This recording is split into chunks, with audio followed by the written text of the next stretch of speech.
Welcome back to Game Grumps. Welcome back to part 47.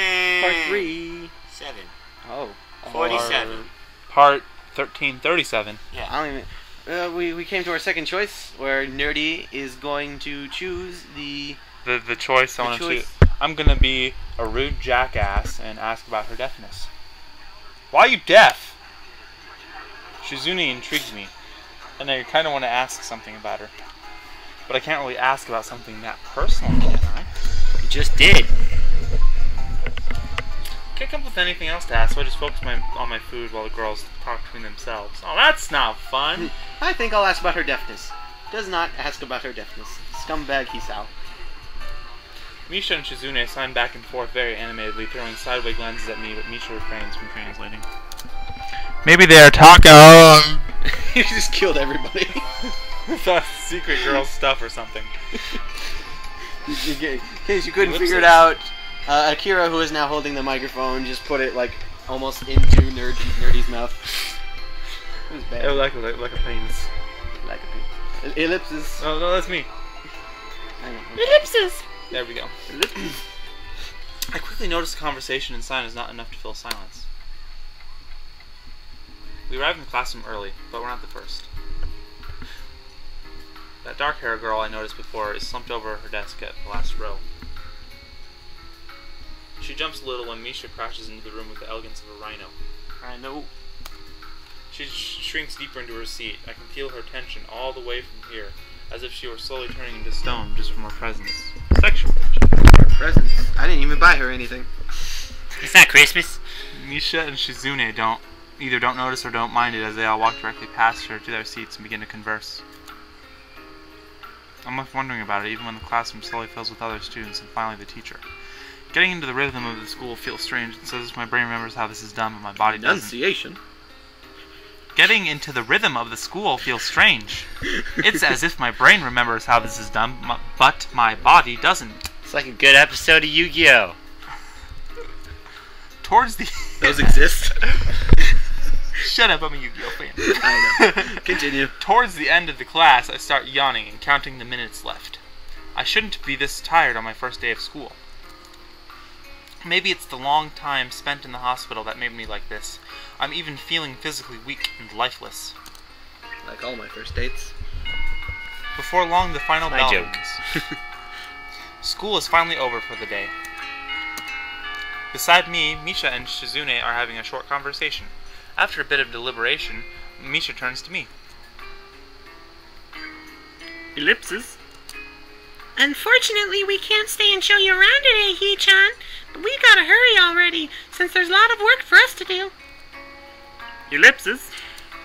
You'll find your way around here, I'm sure of it. Enunciation.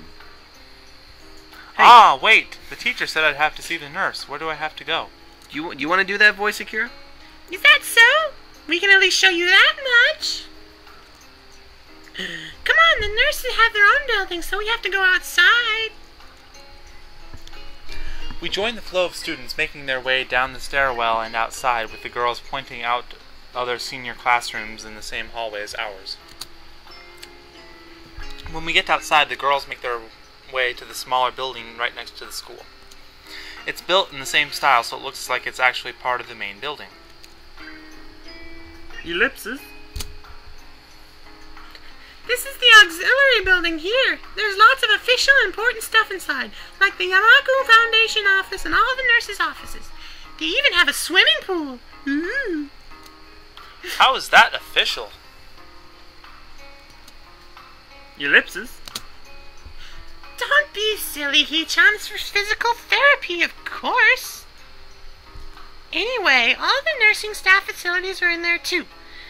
The head nurse's office is on the first floor. You'll be fine from here, right? We'll be going then. See you tomorrow.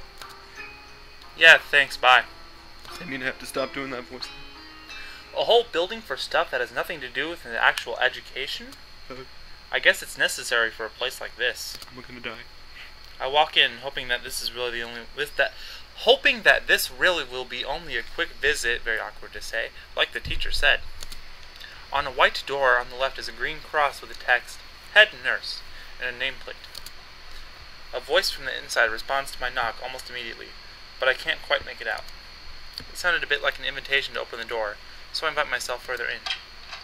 The room is not large and smells strange. A friendly-looking man turns around in his office chair to face me as I enter. That's you, Akira. His desk is neat and tidy, but the bin under the table is overflowing with used medical utensils, and there are at least a dozen coffee cup rings lingering on the desk. Hello there. He's like 12 years old. Okay, fine. Hello there. What can I do for you today? He's young-looking and sort of rugged, but the dimples on his cheeks wash that impression away when he smiles. Are you the nurse? He smiles like a person who has heard the very same question hundreds of times. Why, yes, I am. It says so on on the door, right? No? You can call me by my name or just the nurse, like everyone else does. Of course I shake off my confusion, realizing I probably should grab his extended hand. His handshake is rather firm and friendly. I think he was grabbing for your penis. Of course, I like mutual masturbation. I'll go for his too. Yeah. Right. I'm a new student, and my homeroom teacher told me to come and meet you. My name is Hisao Nakai. His eyes light up with revelation, and he snaps his fingers.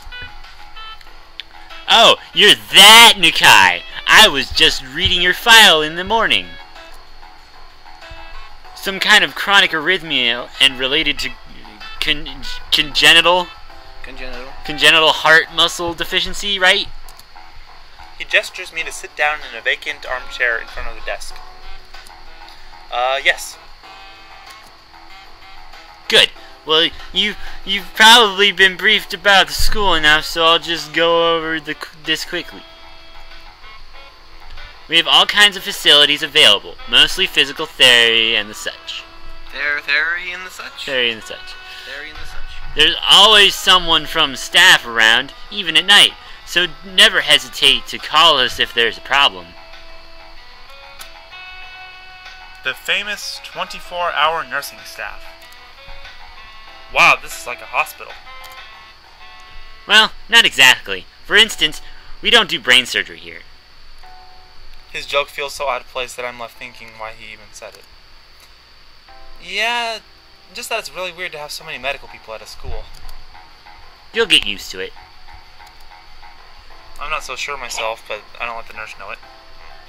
Now, let me find your file again. Would you like to save? While he searches for something from his computer and shovels stacks of papers around, I let my gaze wander around the room. It's the epitome of generic, I'd like to say. Beige walls and ceiling, dark gray laminate flooring, and all the equipment you'd expect from a school nurse's office. Even the ridiculous educational posters that are hanging on all four walls, reminding me to eat properly 3 times a day, and from all the food groups. Smiling, the nurse draws a thick file from a stack of similarly thick files and opens it. So, you already have your medication. You already have your medication for the arrhythmia. Just remember to take your pills every morning and evening, or it won't be much help. Apart from that, do you do any sports? Rash stuff like, I don't know, boxing? He grins to his own joke, but I don't. Well, I played soccer occasionally with some classmates.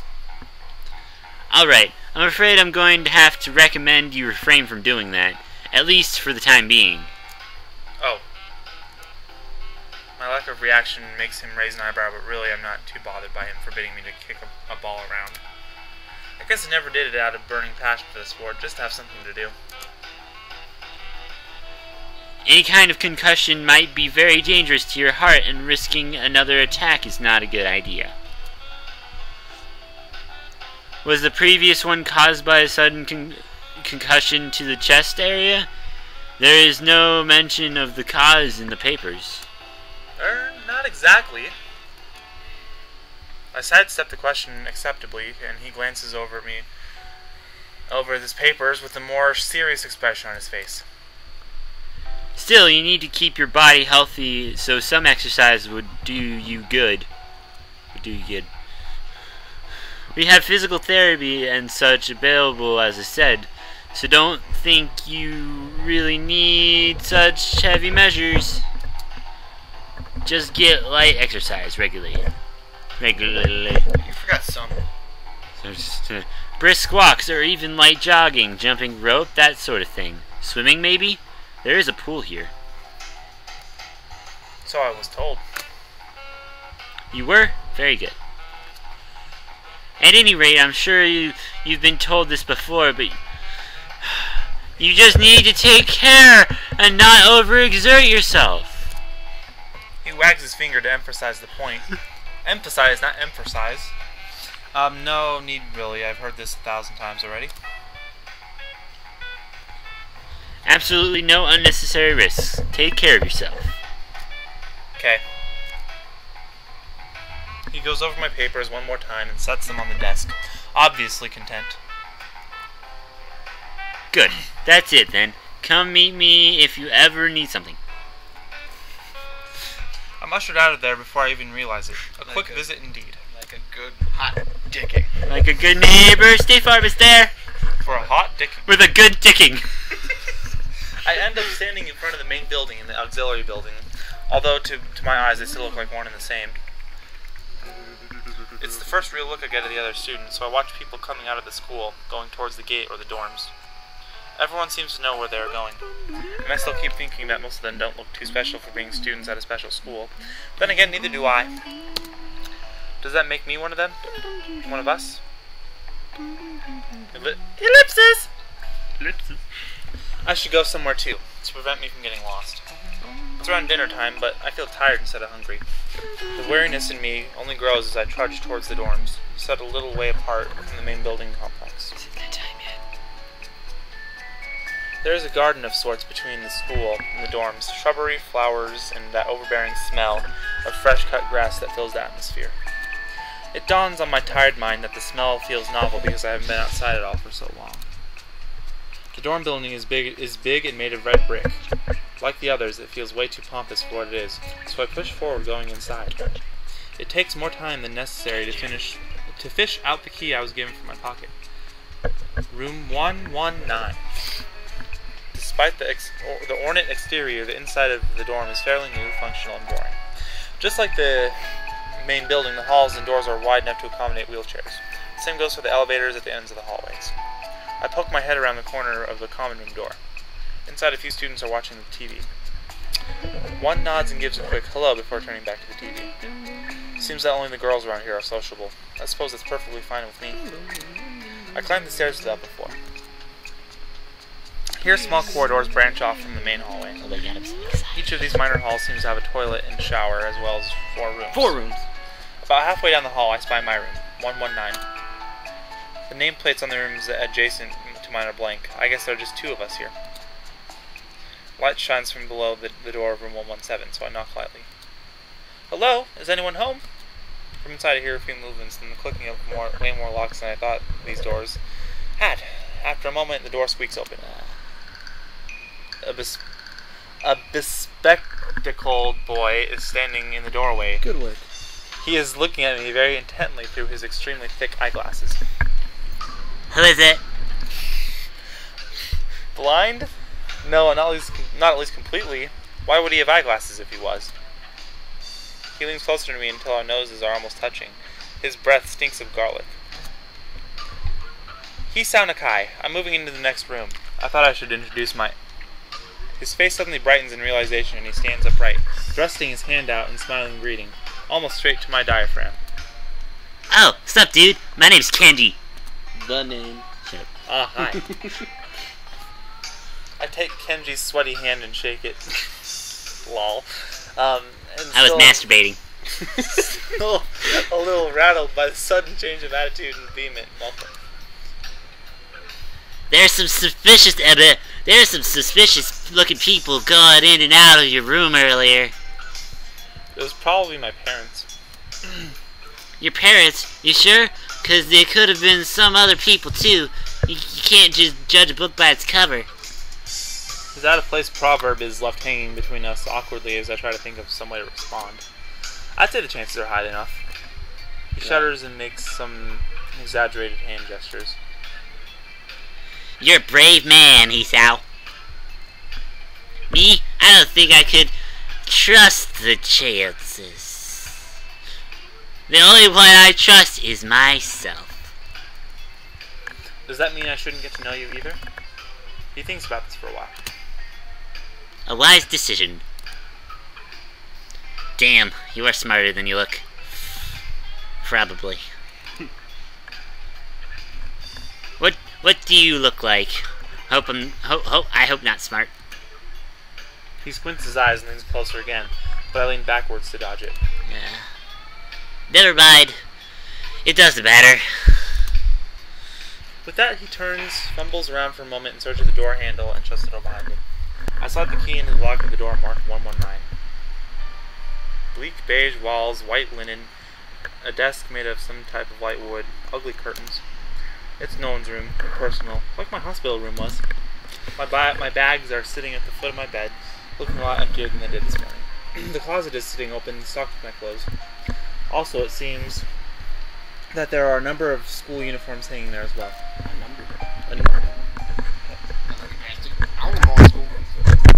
A note is pinned to the sleeve of one of the shirts. Hi, Hee-chan! We've unpacked your things and made your bed. This would be Akira. I think. That's right. Hi, Hee-chan. We've unpacked your things and made your bed.